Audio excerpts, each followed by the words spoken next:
Start with the jug up high and the cup tilted to create a larger surface area of the espresso. Pour a thin, constant stream of microfoam to pierce the center of the crema. As the cup starts to fill, tilt the cup more upright so as not to spill. Then bring the tip of the jug close to the surface of the milk, almost touching it.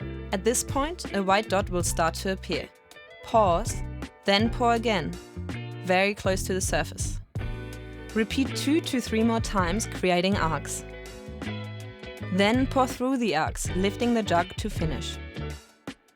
And that is how you create a tulip. Now for the Rosetta. Start with the jug up high and the cup tilted to create a larger surface area of the espresso.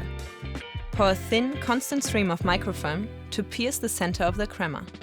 As the cup starts to fill, tilt the cup more upright so as not to spill.